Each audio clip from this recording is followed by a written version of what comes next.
그동안 잘 지내셨어요? 지난 시간에 사띠에 대해서 좀 설명을 드렸는데요. 그 사띠라고 하는 것이 기본적으로 뭐 다양한 이제 의미가 있지만 가장 이제 중요한 게 기억이라는 뜻이라고 했는데요. 여기서 말하는 기억은 이제 그냥 단순히 우리가 과거거리를 회상하는 그 정도 수준을 이야기하는 건 아니고, 물론 그런 것도 기억의 한 형태이긴 한데요.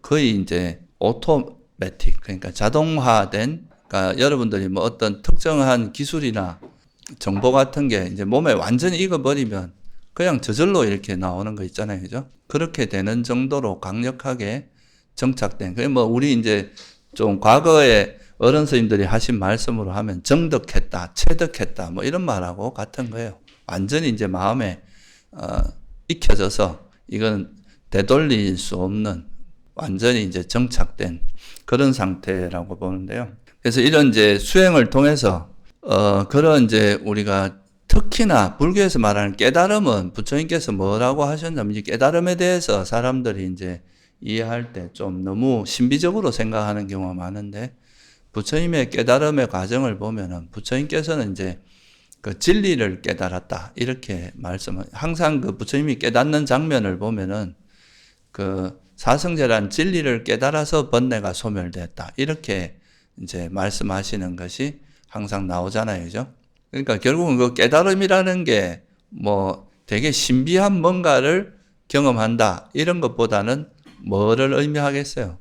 우리가 이제 살아가는 이 세상의 진리를 깨닫는 거죠. 그 아주 대표적인 게 이제 뭐 내가 살아가면서 내가 경험하는 것들이 영원한 거 없다. 그죠? 이런 거라든가, 또는 여기서 이게 다 무상하고 사라지기 마련이니까 거기에서 내가 뭔가 의지할 만하고 믿을 만하고 내가 그럴 만한 게 확실한 안정적인 뭔가는 없다. 이게 이제 또 괴로움의 의미예요.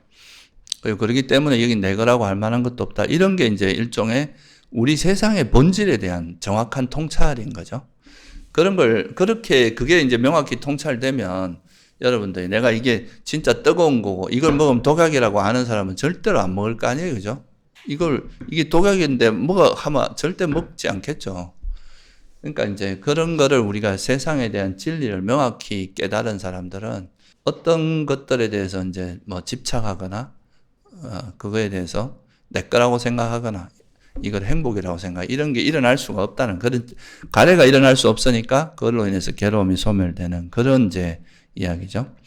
그래서 그 이제 결국은 그 진리를 우리가 수행하다 보면 또 한 번씩은 그래도 이래 좀 그런 것 같다라고 이제 알아지는 게 있잖아요. 그죠? 수행하다 보면 뭐 어느 정도 자기 나름대로 이렇게 한 번씩 깨달아지고 알아지는 것들이 있게 마련인데, 이제 그런 것들이 그냥 한 번의 깨달음으로써 완성되는 게 아니라 이게 이제 어느 때 언제 어디서 행주자와 또는 뭐 어떤 상황, 뭐 좀 쉬운 조건도 있고 어려운 조건도 있을 텐데, 그런 어떤 상황에서도 그것이 절대 망각되지 않는 그런 정도의 이제 정신력이, 그 마음의 힘이 생겨서 그게 이제 완전히 정착된 거를 우리가 이제 깨달음이라고 하고, 그게 이제 그런 진리에 대한 그 바른 기억의 확립이다 이렇게 표현해서, 그걸 이제 우리가 사띠 바타나 이런 말 많이 들어봤죠. 그죠? 사띠 바타나가 이제 옛날엔 염처라고 번역을 했죠. 그러니까 이 염처라는 거는 이제 그 기억의 대상이란 뜻에 좀 더 강조점이 있어요. 근데 우리가 알아차림의 대상 이런 의미에 좀 더 강조점이 있는데, 근데 이제 요즘은 번역이 보통은 이제 기억 확립이나 또는 기억의 현전, 그러니까 항상 이 옆에 있는 그런 걸로 이제 이야기를 많이 합니다. 그래서 이제 그런 사띠바타나, 그러니까 이제 바르게 그런 바른 기억을 완전히 확립하는데 하는 수행 방법으로 설하신 경전이 바로 대념처경이에요. 그죠? 그 대념처경을 통해서 그래 하는데, 그런 걸 확립하는데 이제 도움이 되는 요소로서 지난번에 이제 제가 설명드린 게 첫 번째는 이제 절박함이라 그랬죠. 그죠? 여러분이 목숨이 걸려 있는 거는 뭐 죽으라고 이제 내 목숨과 관련된 건 절대 안 까먹잖아요. 그죠? 우리가 이 생명체가 자기 생명을 유지하는 방법, 위험에 대한 거는 확실히 기억하고 있기 때문에 그렇습니다. 여기가 위험하다 생각하면 도망가고, 이거는 뭐 본능적으로 이렇게 피하는 그런 게 이제 익혀져, 우리 유전적으로 익혀져 있기 때문에 절대로 이제 그런 것들에는 안 되는데, 수행도 마찬가지로 이게 정말 내가 죽음이 눈앞에 있고 막 죽음이라는 거에 막 보통 사람들이 이제 죽음 가까이 가면 되게 착해지고 또 좀 더 수행을 열심히 하려고 이런 것도 자기 목숨과 관련됐을 때는 좀 더 그거에 대해 진지하고, 그래서 그럴 때 익혀진 것들은 잘 안 까먹는다. 이게 죽기 전에 우리가 죽음에 임박해서 뭔가 경험한 거 이런 건 절대 안 까먹죠. 죽을 뻔한 그런 기억들은 절대 잘 안 까먹잖아요. 그죠? 그 절박함, 그걸 우리가 빨리어는 이제 상외가, 우리가 절박함, 그거 이제 무상에 대한 무상을 이해하면서 얻어진다 그랬죠. 또 두 번째는 뭐 여러분 다 아시듯이 반복적으로 우리가 막 계속 반복하는 거죠. 그죠?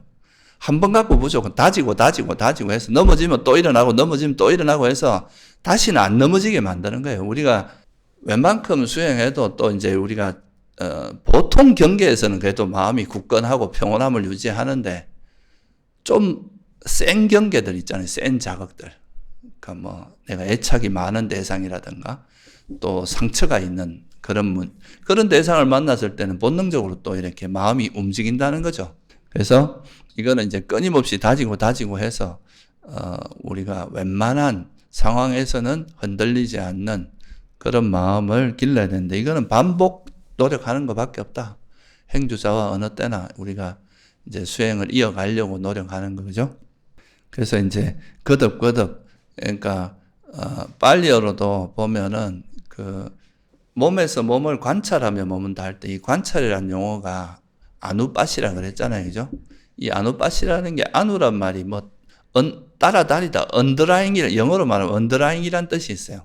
그러니까 여러분이 하는 행동 그 밑에서 계속 따라다니면서 이걸 본다. 그런 의미가 있는 거죠. 그래서 그거를 이제 중국에서는 수관이라고 번역을 했어요. 수관. 숫자가 뭐냐면 따를 숫자거든요. 그러니까 따라다니면서 그걸 계속 그 현상을 쫓아다니면서 그걸 관찰한다. 이런 의미인데, 우리가 하루 중에 일어나는 그런 이제 몸과 마음의 현상들을 계속 관찰한다는 것은 지속적인 관심과 지속적인 노력이 필요하겠죠. 그죠? 그래서 이제 그런 것이 필요하고, 세 번째는 이제 법을 알고 보는 것. 이제 개념이라는 것이 또 우리가 어떤 현상을 이렇게 우리가 정말 복잡한 이 현상 세계를 좀 뭔가 좀 이렇게 범주화해서, 그죠? 개념이라는 건 범주화하는 거는 비슷한 것끼리 모아서 하나의 그룹으로 만드는 거예요. 그래서 이제 그런 것들을 내 마음에서 일어나면서 뭔가 대상에 계속 집착하는 형태로 나타나는 건 탐욕이라고 하자. 또 싫어하는 마음의 형태는 일단 큰 무리 속에 이제 성냄이라고 구분을 하고 그걸 이름을 붙이고, 이 탐욕이나 성냄이라는 것이 이거는 괴로움을 불러일으키니까 이런 거는 해로운 거다. 이렇게 이제 부처님께서 당신이 깨달은 그런 진리를 이렇게 좀 알아듣기 쉬운 언어로 이렇게 표현해서 그걸 사람들한테 알려주기 때문에, 그런 도구를 가지고 우리가 이제 이 현상계를 이해하면, 현상은 우리가 살아가는 이 세상을 이해하는데 굉장히 도움이 되는데, 그죠? 근데 그런 거 없이 하면은 우리가 이렇게 뭔가를 얻었다 하더라도 그게 다 중구난방이에요. 뭐 알았다 하다가 또 시간 지나면 다 까먹고, 이게 의미가 뭔지를 모르니까, 이게 얼마나 중요한 건지, 얼마나 가치가 있는 건지 이런 걸 모르니까 한때 뭐 이런 좋은 경험하면 그래 좋다 하고 넘어가 버리는 거죠. 이게 축적이 안 되는 거예요. 그런데 현대 학문이 이렇게 발전하게 된 가장 큰 요인이 뭐라고 생각하세요? 사실 이게 나는 보통 이제 서양에서 그 한의학 같은 경우는 가족들한테만 전해주고 보통 이렇게 공개 잘 안 하잖아요. 그죠? 비법 같은 거를. 그러니까 이게 이제 좀 학문으로서 발전하는데 좀 한계가 좀 있었던 면도 있는데, 그러니까 이제 서양 학문은 이제 어찌 보면 되게 좋은 전통 중에 하나가 자기가 얻은 지식을 논문으로 발표한다는 거죠.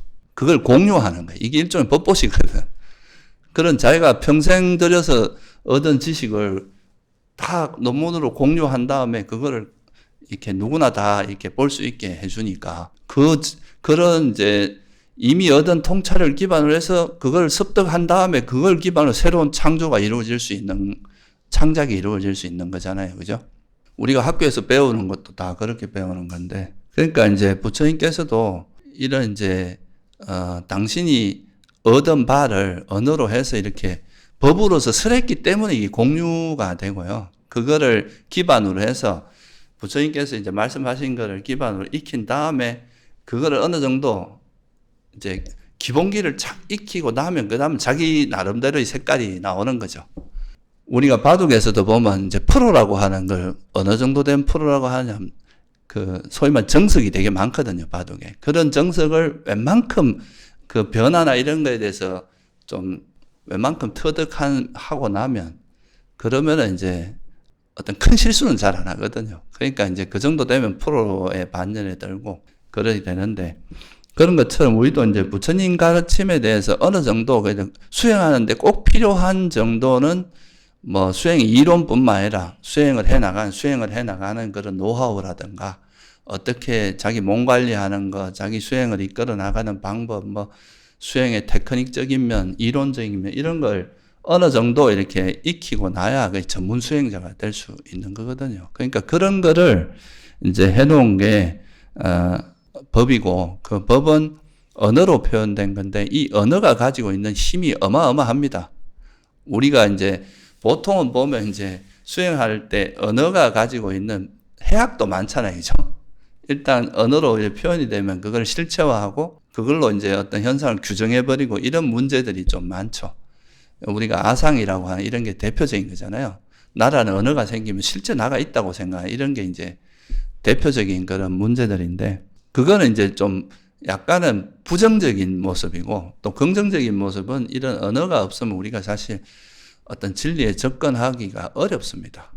여러분이 어릴 때부터 학문을 안 배웠으면 이렇게 세상을 살아가기 어려울 거 아니에요. 그죠? 어릴 때부터 초중고등학교에 배우면서 그래도 살아가는데 필요한 정보를 충분히 배웠기 때문에 이제 그래도 좀 의미 있는 삶을 살 수 있는 건데 그래서 이런 이제 이 부처님의 법을 달을 가리키는 달이라는 건 진리죠, 그죠? 진리를 가리키는 손가락이다 이거예요. 너무 이제 이 손가락에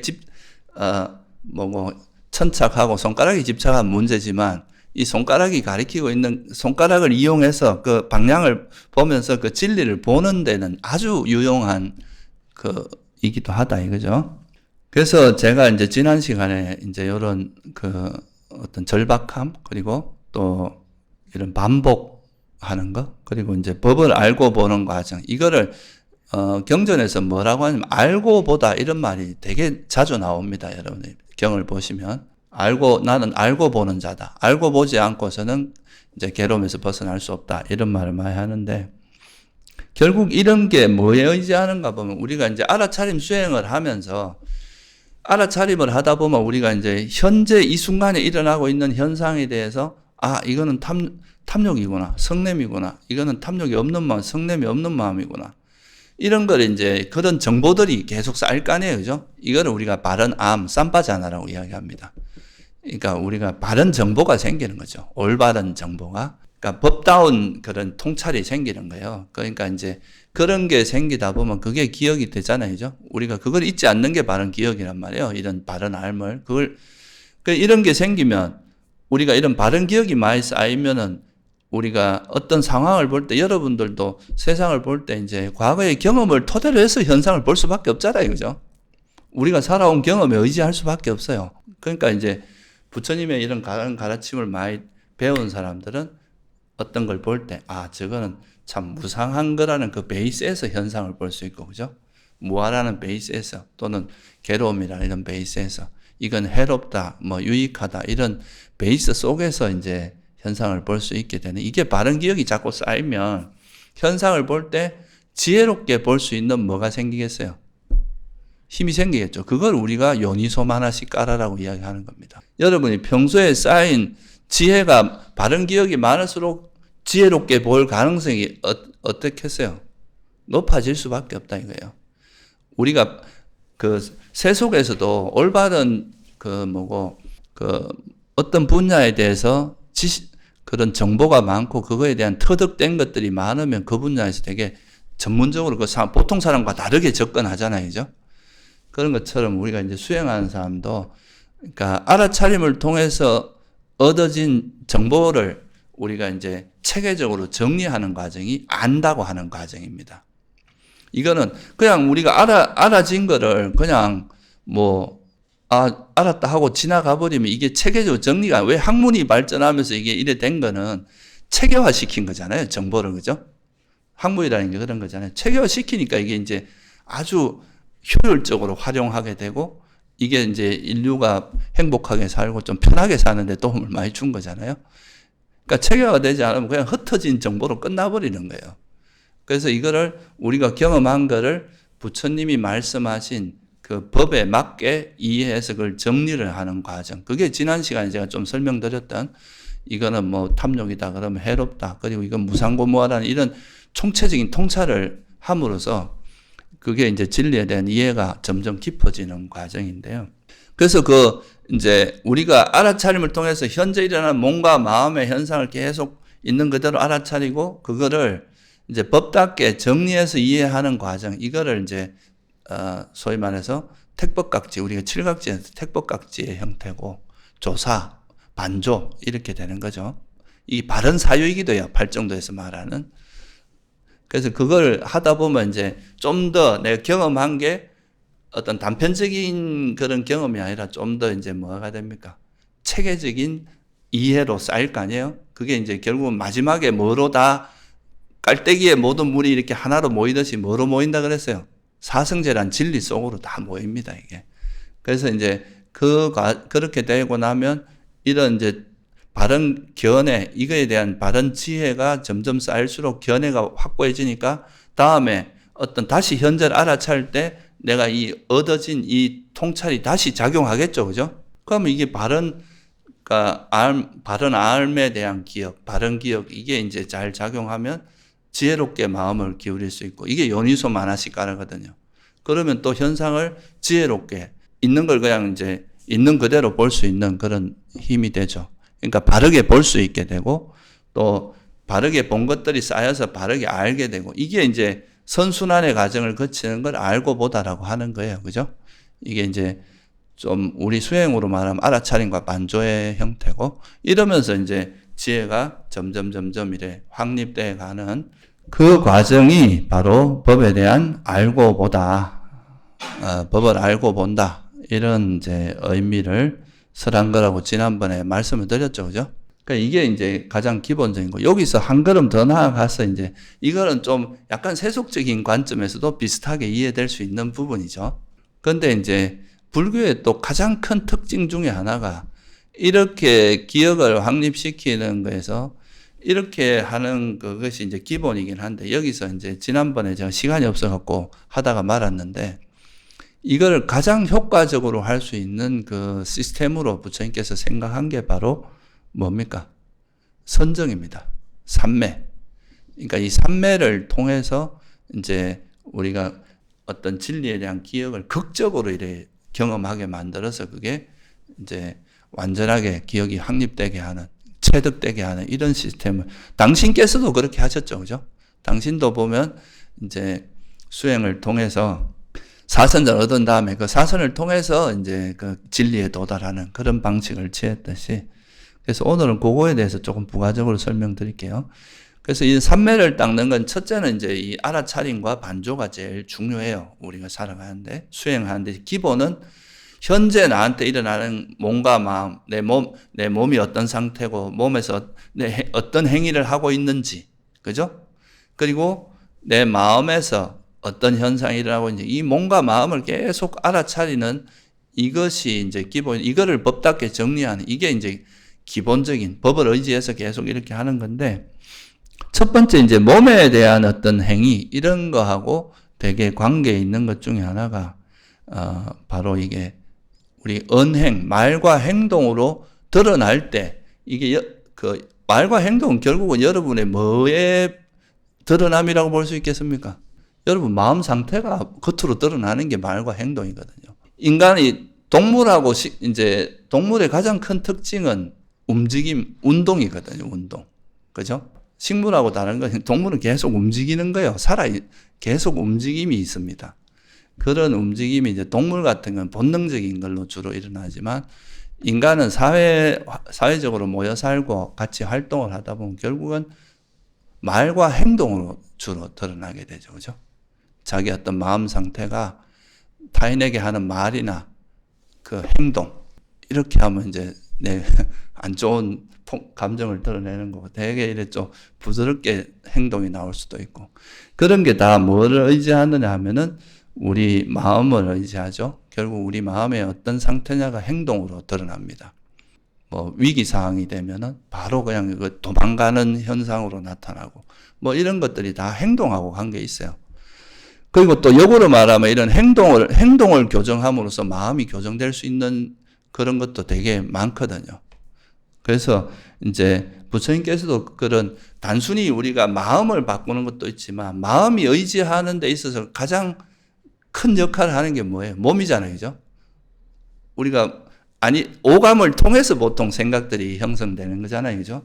그러니까 몸이 되게 중요하거든요. 그 몸을 의지해서 이제 의식이 발생하기 때문에 그래서 이제 이 몸이라고 하는 몸의 행위, 몸으로 일어나는 말과 행동, 이거를 잘 교정하는 것, 잘 바르게 하는 것, 이것도 수행에서 굉장히 중요한 역할을 합니다. 이게 우리 마음을 안정시키는 데 있어서 그게 우리가 불교에서 말하는 뭐로 나타나는 개로 나타나는 겁니다. 개라는 거는 마음에서 뭐 무슨 짓을 하고 이런 거에 대해서까지는 개라고 하지 않거든요. 내가 마음에서 화가 난다 하더라도 내가 이걸 억누르고 좀 부드럽게 행동하면은 개를 어긴 건 아니에요. 근데 말을 거칠게 내뱉거나 행동을 거칠게 하거나 이러면 이건 개다. 그러니까 개라는 건 주로 이제 몸과 말의 행위, 이거에 주로 이제 포커스가 맞춰져 있는데요. 이거를 바르게 하는 것도 우리 마음이 이제 순화되고 정착되는데 굉장히 중요한 역할을 한다 이거죠. 결국 여러분 아까도 말했지만 이제 내 마음이 바뀌면 행동이 달라질 거 아니에요. 그죠? 말과 행동이 달라질 수밖에 없잖아요. 그래서 어떻게 보면 이제 마음이 어느 정도 수준의 그 단계, 그러니까 수다원이라고 하는 첫 번째 깨달음의 단계만 가도 절대로 어기지 않는 게 뭐라 그럽니까? 오계를 어기지 않는다 그러거든요. 계를 절대 안 어긴다 그러거든요. 그건 뭐냐 하면은 그게 행동으로 내 의지와 관계없이 행동으로 거칠게 나타나고 막 이상하게 나타나는 그런 행위 정도는 이미 정리됐다 이 뜻이에요. 그러니까 우리가 마음이 어느 정도 통제돼서 거칠게 악체에 떨어질 정도의 그런 말과 행동은 절대 일어나지 않는다 이 말이거든요. 그 정도로 거친 마음은 없다 이렇게도 볼 수 있는 거죠. 그래서 이 개가 되게 중요한데요. 그래서 여러분이 말을 하기 전에도 이제 보통은 보면 우리가 언행은 주로 감정이 지배를 하거든요. 그죠? 뭐 뭔가 내면에 막 감정이 딱 상하면 그냥 말도 거칠게 나와버리고 평소에는 멀쩡하던 사람도 화날 때는 되게 거친 말이 나오잖아요. 행동도 거칠어지고. 그러니까 이게 이제 그런 마음 상태가 결국은 이런 말과 행동으로 주로 나타나게 되는데 자기 마음을 이제 알아차리면서 이 겉으로 말과 행동을 부드럽게 하고 바르게 하려고 하는 이 과정에서 내 마음을 절제하고 이런 이제 제어하는 이런 힘이 생기겠죠. 그죠? 그죠? 겉으로 행동을 안 하는 것만 해도 이게 마음이 어느 정도 절제력이 있어요. 통제력이 있어야 됩니다. 안 그러면 그냥 저 감정대로 그냥 물쑥 튀어나올 거 아니에요. 그죠? 그래서 이게 이제 이런 계를 지키게 하는 거는, 우리가 수행에 있어서도 그냥 단순히 뭔가 내가 막 나쁜 짓을 하지 말라 이런 것도 있지만 우리가 자연스럽게 바른 견해가 삶에 녹아내리게 하는 굉장히 결정적인 역할을 하는 거죠. 예를 들어서 여러분이 이제 말을 할 때 남한테 이제 뭔가 이간질을 하거나 거친 말을 하려고 하는 그런 생각이 보통 생각이 먼저 일어날 거 아니에요. 그죠? 아니면 이게 너무 습관적인 사람은 그냥 생각과 동시에 말이 그냥 튀어나와 버리겠죠. 근데 이거를 알아차리고, 이거는 바른 말이 아니다. 바른 말이라고 하는 거는 뭐예요? 우리가 쉽게 얘기하면 거친 말 하지 않고, 거짓말 하지 않고, 그죠? 이간질 시키지 않고, 쓸데없는 말, 이런 걸 안 하는 거잖아요. 그러니까 쉽게 말해서, 우리에게 해로운 마음을 기반으로 해서 일어나는 그런 행동을 하지 않는, 우리를 해롭게 하는, 그죠? 그러면 그거를 이제 알아차리고 멈춘다는 건 여기에 뭐가 작용한다는 뜻이겠어요? 바른 견해가 벌써 지혜가 작용하는 거죠. 그죠? 이걸 지혜로 판단해서 이거는 해서는 안 되는 행동이야 라고 딱 알아차리고 그 지혜가 작용할 때 이걸 멈출 수 있게 되는 거잖아요. 그죠? 그러니까 이거를 그런 바른 말을 하고 바른 말을 하는 이 자체에서도 벌써 바른 견해에 대한 상당한, 이거는 또 실전 훈련입니다. 그냥 관념 속에서 이루어지는 게 아니고 실제 어떤 인간 관계 속에서 일어나는 거잖아요. 말과 행위가 주로, 그죠? 그런 관계를 하면서 내가 이게 적절한 말인지 아닌지, 법다운 말인지, 이게 남에게 내 감정으로 하는 이야기인지, 또는 남에게 거친 말인지, 부드러운 말인지, 거짓말인지, 진실인지, 또, 이간질하는 건지, 뭔가 이렇게 화합을 위해서 하는 말인지, 이런 거를 스스로 판단한 다음에 행동이 이루어져야 바른 말이 이루어지거든요. 그죠? 이런 바른 견해가 잘 잡힌 사람은 생각하지 않아도 습관적으로 바르게 할 수밖에 없는 그런 상태가 되는 건데, 그래서 이런 바른 말을 하는 것도 이게 이제 바른 말을 하기 위해서 노력하는 거, 이거 자체가 바른 견해를 확립하는데 상당히 도움을 준다. 그죠? 그리고 실제로 또 마음으로는 막 하기 싫은데 그래도 겉으로 참여하고 또 그게 맞는 행동을 하면 그러다 보면 또 그 행동이 내 마음을 바꿀 수도 있어요. 언행이. 그래서 이것도 이제 굉장히 중요하고, 또 바른 행위, 또 행동을, 이 말도 일종의, 사실 이게 말도 우리 목젖의 운동이라고 하거든요. 실제로 목젖이 엄청나게 빠르게 움직인다고 합니다. 그러니까 이것만큼 예민한 운동이 없대요, 사실은. 이게 말의 약간의 뉘앙스의 차이에 따라서 기분을 다 표현하잖아요. 신뢰합니다, 이거하고. 신뢰합니다. 이 약간의 그 뉘앙스에 따라서 이게 막 감정이 다 드러날 수 있는 게 말이 굉장히 예민한 건데, 이것도 이제 운동이지만 또 행동하는 거, 이것도 내 몸을 써서 어떤 행위를 보여주는 거잖아요. 그죠? 그게 이제 뭐 남에게 공격을 하기도 하고, 살생이나 그런 폭력을 행사하거나, 도둑질을 하거나, 엄행을 하거나, 이런 게 다 행동으로 이루어지는 거잖아요. 그죠?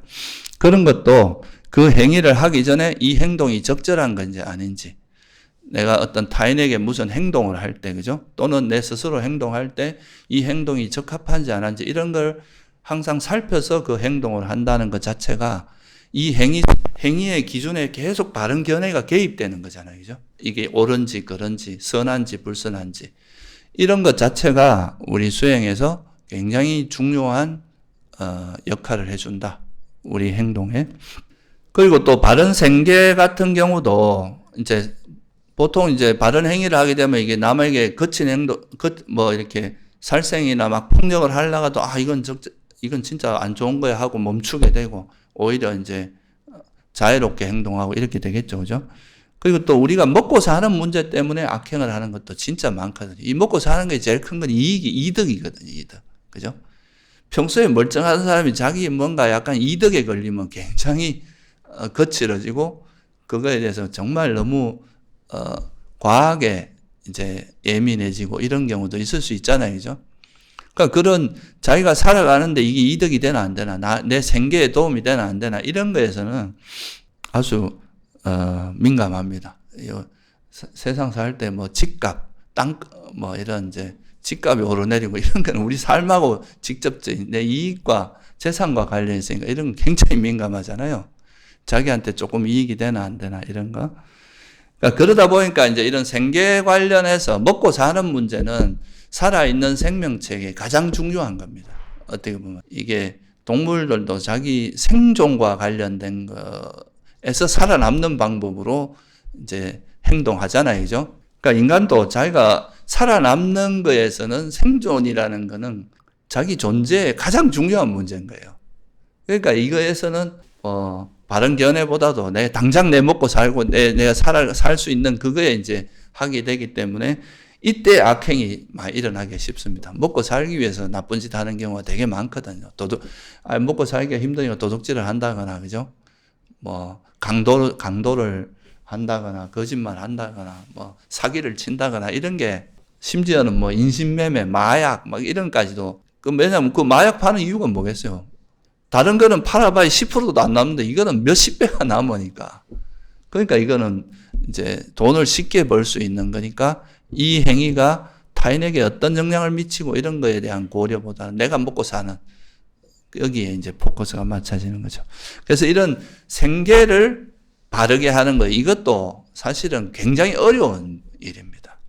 이건 사실 스님들도 이제 청정도론이나 이런 데 보면 뭐 점 보지 말고 뭐 이런 여러 가지 이야기들이 나오거든요, 그거.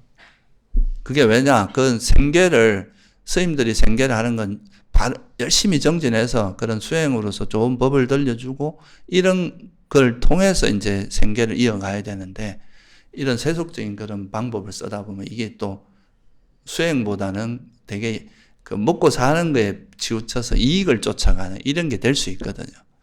그래서 이런 것도 이제 어떻게 보면 그 바른 말, 바른 행위 못지않게 중요한 게 바른 생계입니다.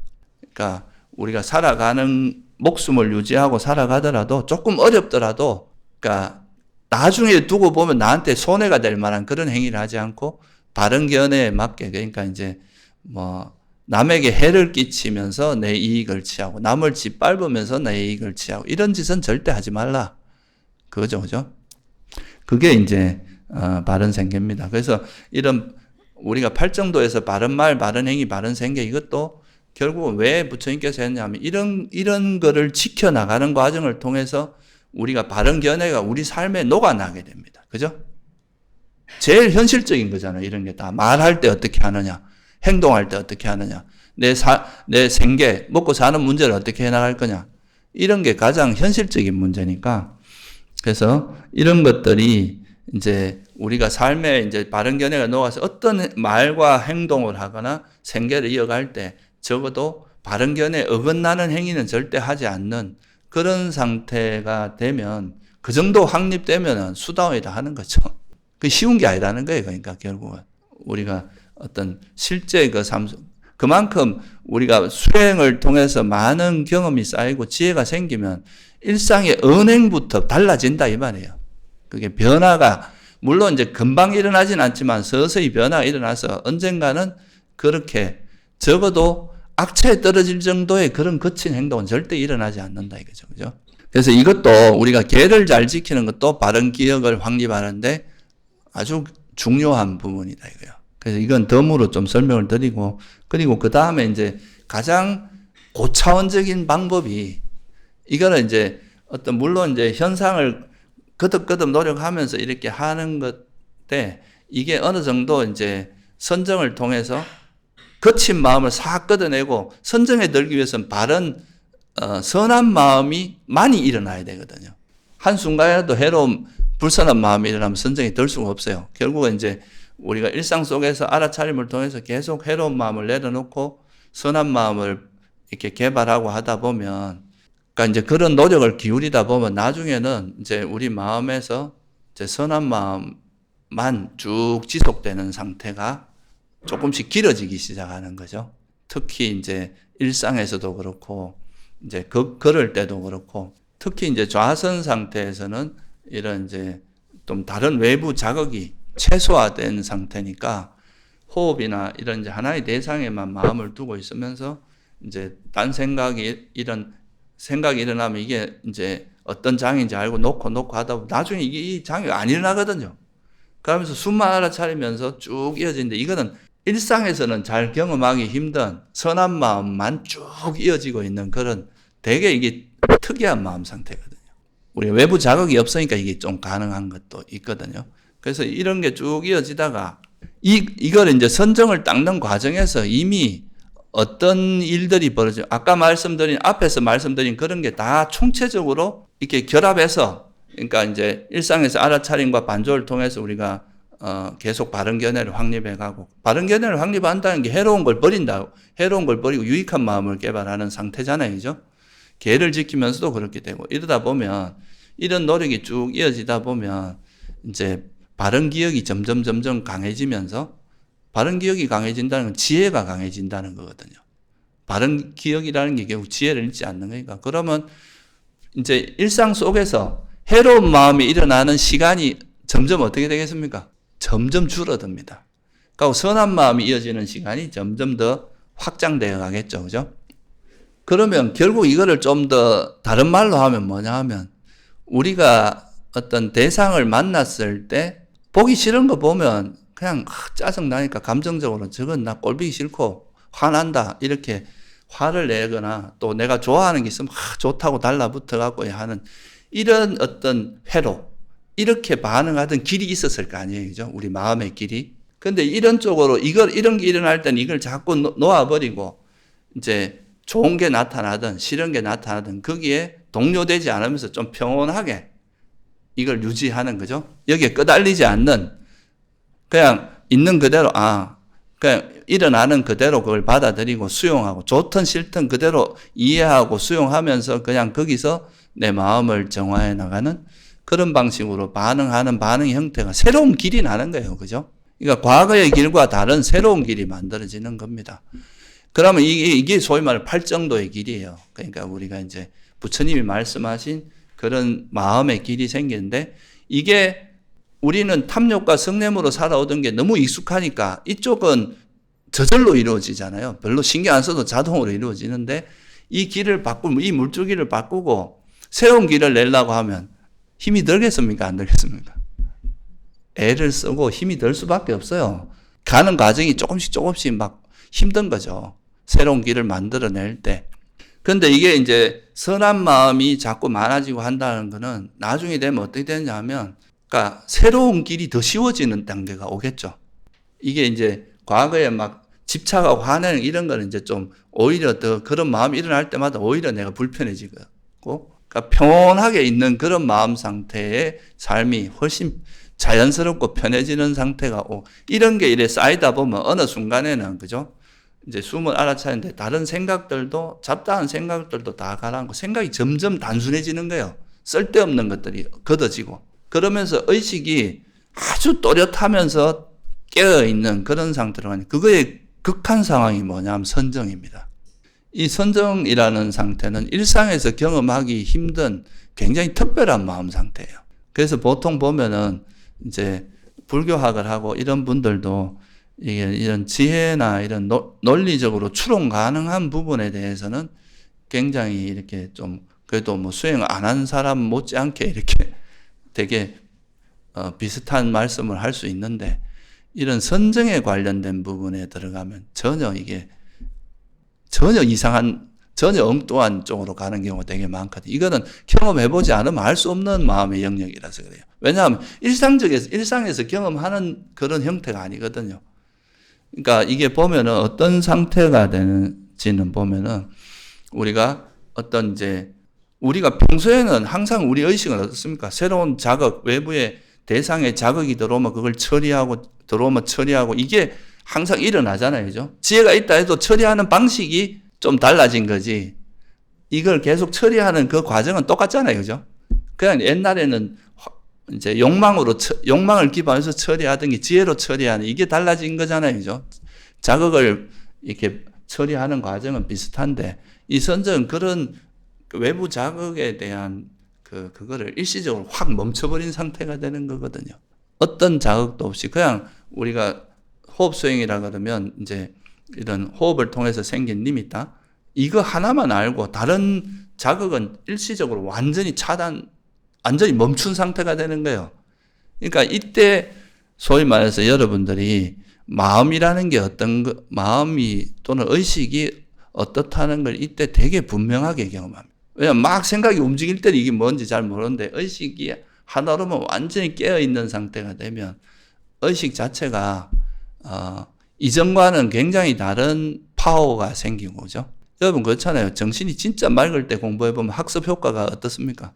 평소보다 훨씬 좋잖아요. 그죠? 근데 이거는 정말 이게 의식이 깨어있는 상태의 수준도 다르고 워낙 이게 이제 정말 이게 다른 오염된 거 하나 없이 완전히 의식이 또렷하고 깨어있는 상태이기 때문에 이럴 때 이제 뭔가 이런 상태가 되는 거는 우리 의식의 어떤 절정이라고 할까요? 그런 상태가 되는 거고 이렇게 되기 위해서는 또 여러분이 잘 생각해 보면 이렇게 되는 과정에 우리가 계속 해로운 마음을 버리고 유익한 마음을 개발해서 그러니까 선한 마음이 쭉 이어지다가 어느 순간에 이런 선정이라고 하는 상태에 딱 들어가는 거잖아요. 그죠?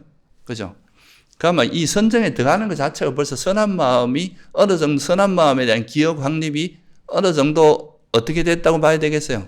상당한 수준으로 정착이 돼 있다. 선정에 이미 들어간 사람이 그런 해로운 마음을 잃기가 쉽지 않다.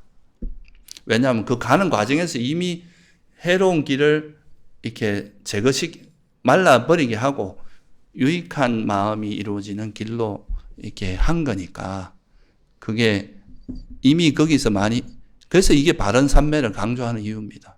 이 수행의 과정 속에서 계속 해로운 걸 버리고 유익한 마음을 기반으로 해서 지혜를 기반으로 해서 닦아 나가면 이게 선정을 기점으로 해서 이게 어떻게 보면 확 도약이 일어날 수 있거든요. 우리 정신이. 근데 최근에 그런 일이 있었잖아요. 그죠? 붓다의 환생이라고 하는 그런 젊은 몇 개월씩 앉아있고 이런 네팔의 그 유명한 한번 안 들어보셨어요? 그러니까 이제 이게 그런 기술적으로는 되게 오랜 시간 집중하고 막 몇 시간, 12시간 이래 앉아있고 이런 분들이 있을 수 있는데 그거하고 우리 마음이 이렇게 불교에서 말하는 바른 삼매가 이루어지는 거는 좀 다른 영역이거든요. 그러니까 집중이 잘한, 우리가 세속에서도 이 머리 좋고 뛰어난 사람들은 이 집중력이 상당히 좋은 사람도 많거든요. 정말 이게 스님들 못지않게 집중이, 물론 이제 이런 선정 정도는 아니지만, 그렇다고 해서 그런 사람들이 다 인격이 훌륭하고 그러지는 않잖아요. 그죠? 다 이 뭔가 어느 하나에 몰입을 잘한다고 해서 그 사람들이 모든 영역에서 막 인품이 훌륭하거나 이래 된 건 아니잖아요. 그죠?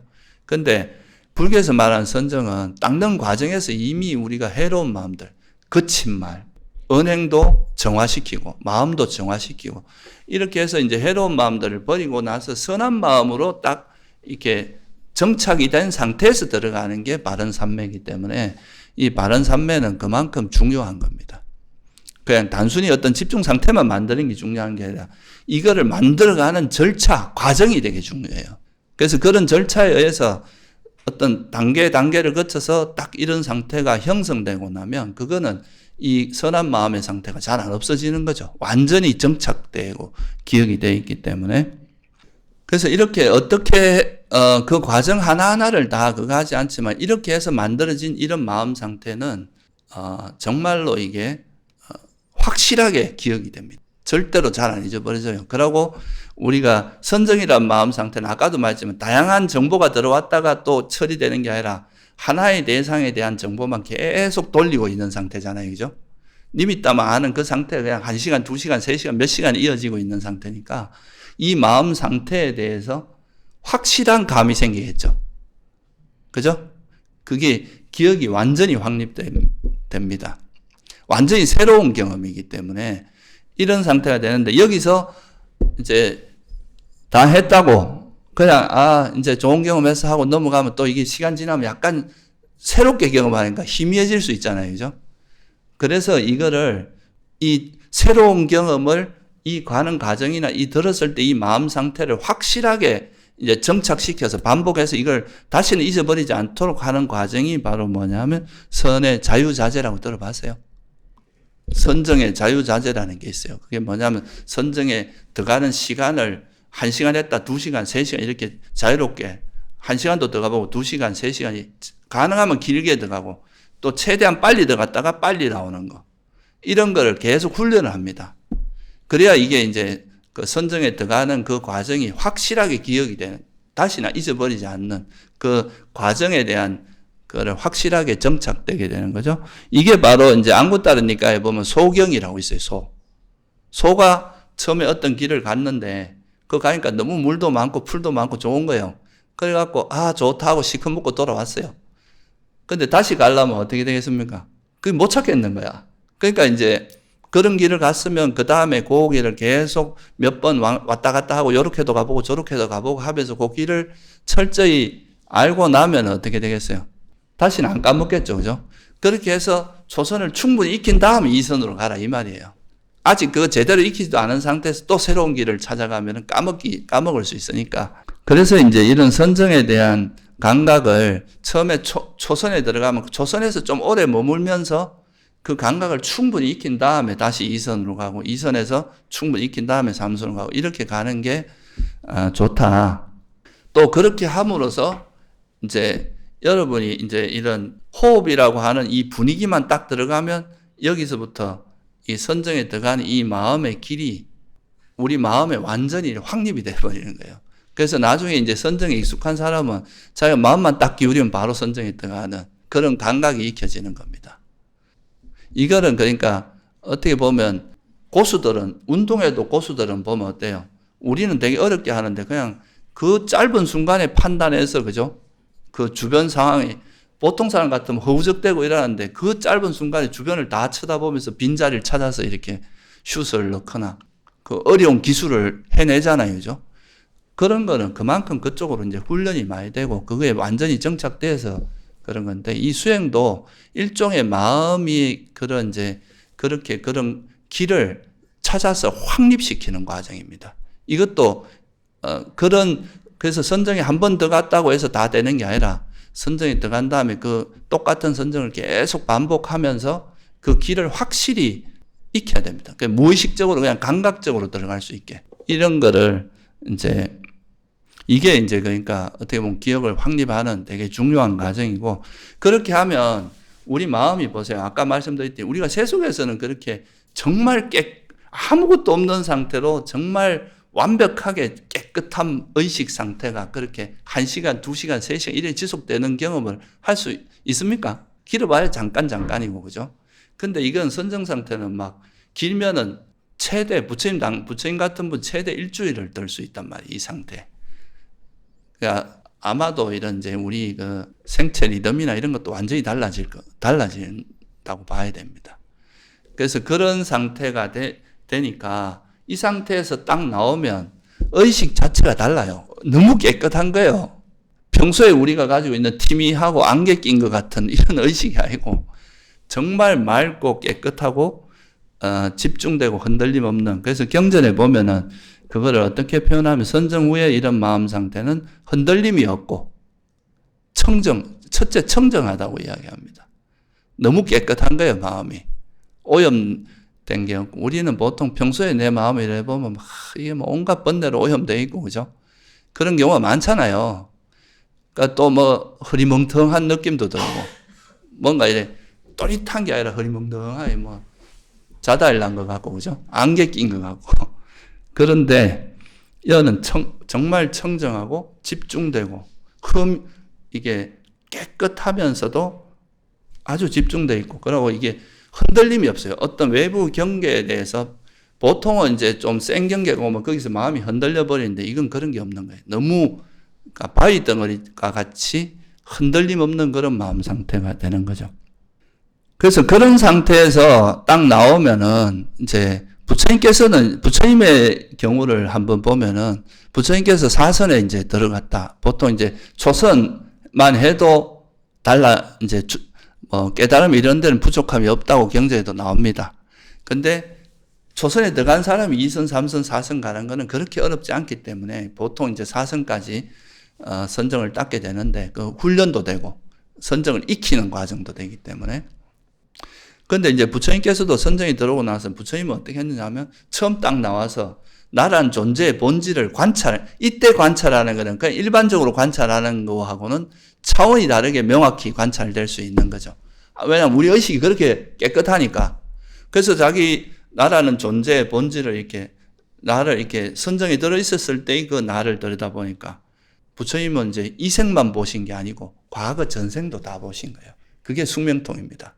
이 생에도 내 몸은 몸과 마음의 결합이고 과거 생에도 보니까 몸과 마음의 결합이고 이렇게 해서 지금까지 우리 존재의 본질은 오온이구나 하는 걸 그때 명확히 아시는데 보통 이제 선정이 들었다 해서 전생을 다 보고 그런 건 아니거든요.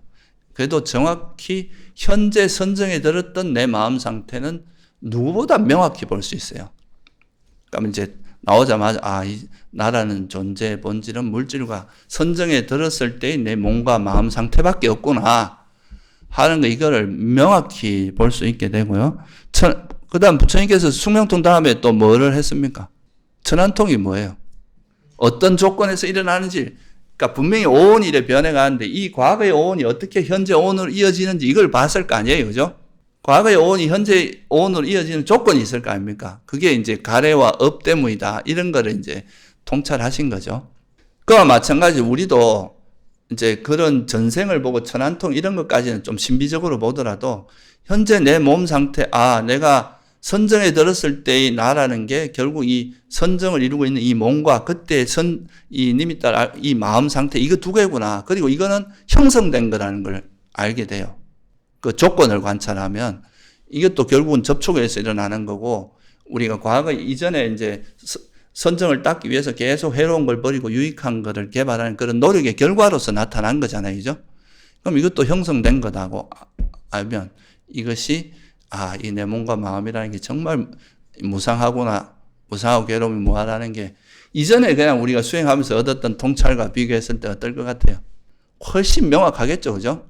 왜냐하면 의식이 너무 또릿한 상태고 워낙 깨끗한 상태니까 이때의 경험은 여러분이 평생 동안 한 번도 가보지 않은 어떤 게 가면 그 기억이 잘 잊혀지겠습니까? 안 잊혀지겠습니까? 안 잊혀집니다.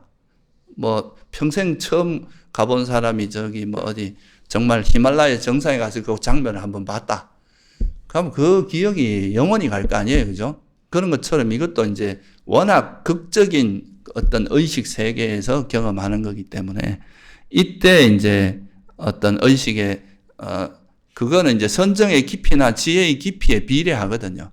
그러면 이제 그거에 의해서 도약이 일어나면은 그게 이제 깨달음으로 이어질 수 있는 그런, 상태가 될 수 있는 건데, 이때 생기는 우리가 이런 통찰, 그러니까 선정이라는 거를 기반으로 해서 그때 우리가 선정을 닦는 과정에서 계속 바른 견해가 개입됐었잖아요. 그죠?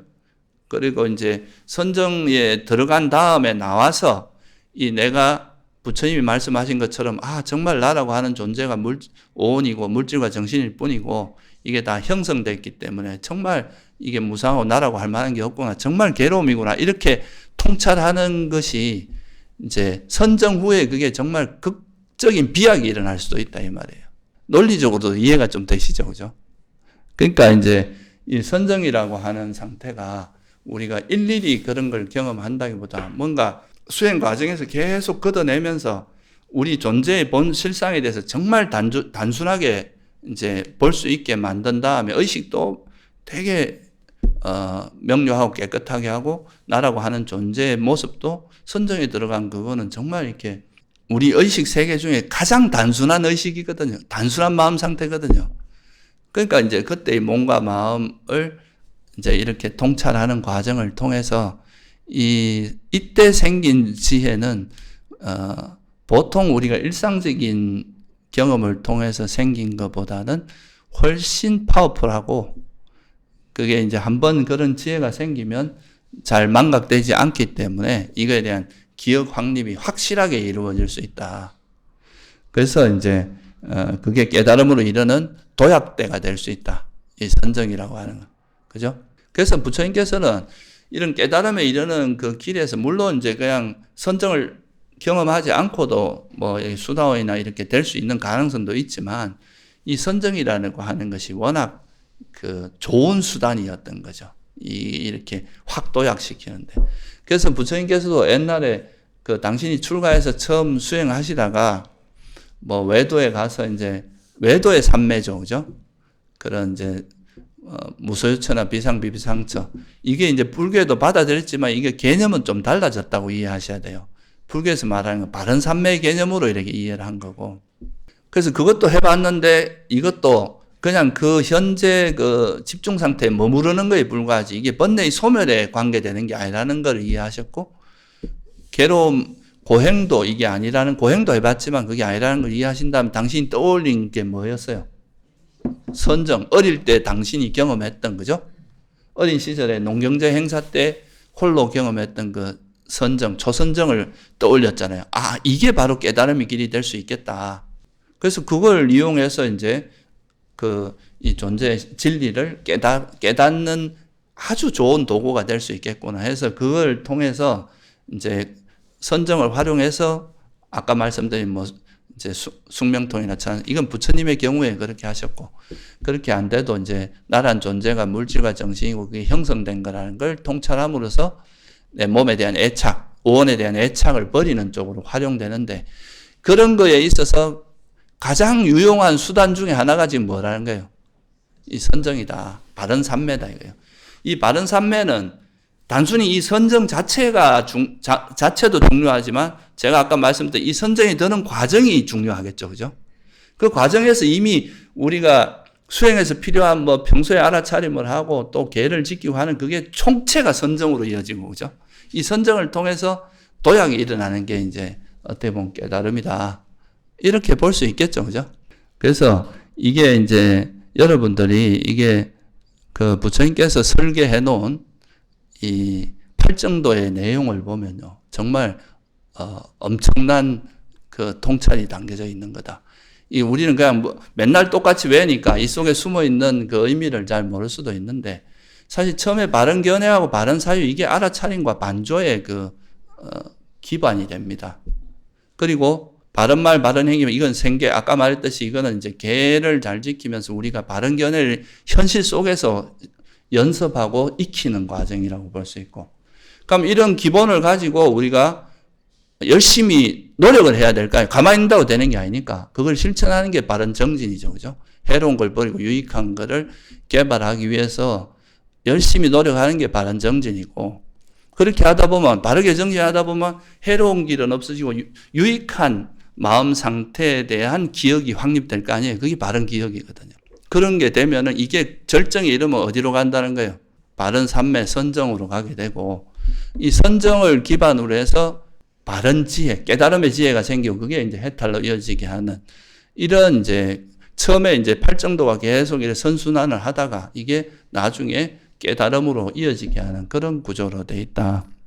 그래서 이게 이제 제가 이런 바른 기억의 확립이라고 강조하는 이유가 이 잘못하면 이 수행이 되게 신비화될 수 있거든요. 이런 게 충분히 누적됐을 때 선정의 단계에 들어가는 순간부터는 일반 범부의 그런 영역을 좀 넘어서는 겁니다. 그때부터는 어떤 메커니즘에서 일어나고 이런 걸 정확히 설명하기는 쉽지 않은데, 근데 이런 과정에서 일어나는 것들은 이런 부처님 말씀하신 이 단계의 절차, 과정, 이거를 하나하나 밟아 나가면서 이제 이런 정말 고도의 어떤 정신세계가 형성되는 거지. 그걸 평소에 그러니까 뭐 일상생활 속에서 정말 범부보다 못한 행동과 말과 삶이 이루어지면서 내가 뭔가 깨달았다고 뭐 하고 이러는 거는 그게 되겠습니까? 안 되겠습니까? 그런 게 아니다 이거예요. 그러니까 어떻게 보면 그 선정에 들어가는 과정만 해도 이미 상당 부분 많은 정화가 이루어져야 된다는 거죠. 우리 마음에. 그죠? 일상의 삶과. 그리고 그게 수다움만 돼도 우리가 일상 속에서 그런 뭐 말이나 행동 그런 거에서 절대 남에게 해를 끼치거나, 그죠? 그런 타인에게 해로운 방식으로 이루어지는 그런 게 절대 일어날 수 없다. 그래서 이게 이런 이제 수행 과정을 통해서 계속 이런 바른 기억을 바른 기억이 계속 쌓이고 그게 이제 축적되면서 그 마지막에 그런 큰 도약이 일어나는 거지. 그죠? 이런 것도 없이 갑자기 어느 순간에 막, 중간 과정이 없이 갑자기 몇 단계가 뛰고 이렇게 넘어가는 이런 거는 현실적으로 어렵다는 걸 좀 이해하시면 수행이라는 것이 좀 더 우리 합리적인 범위에 들어설 수 있다. 아까 그 부처님께서 설한 성가의 그 삶 중에서 뭐 합당하게 도를 닦으며 이런 말이 있잖아요. 그죠? 그러니까 이게 수행하면은 오히려 일반적인 보통의 사람들보다 좀 더 이제 정신적으로 향상되고 좀 더 뛰어난 그런 모습이 되는 게 정상일 거 아니에요. 그죠? 완전히 이상한, 그러니까 보통 사람들이 이해 못한 특별한 모습만이 그 깨달음이다. 이렇게 보면 그건 이제 수행에 대해서 상당히 잘못 알게 될 수 있다. 그런 취지에서 결국 우리가 이제 수행이라고 하는 게 이런 부처님이 말씀하신 바른 견해를 확립시켜가는, 삶 속에서 확립시켜가는 과정인데, 그런 바른 견해를 확립시키는 여러 가지 그 뭐 절박함이라든가 반복이라든가 뭐 그런 이제 계를 지키고 또 이 법에 따라서 법을 이용해서 개념을 활용하는 이런 거와 더불어서 그런 게 총체로서 이제 선정으로 결과가 이루어지고 그게 이제 깨달음으로 이어지는 이런 과정이라는 거를 한번 이해하시는 시간이 되면 좋을 것 같습니다. 예, 오늘 여기서 마치겠습니다.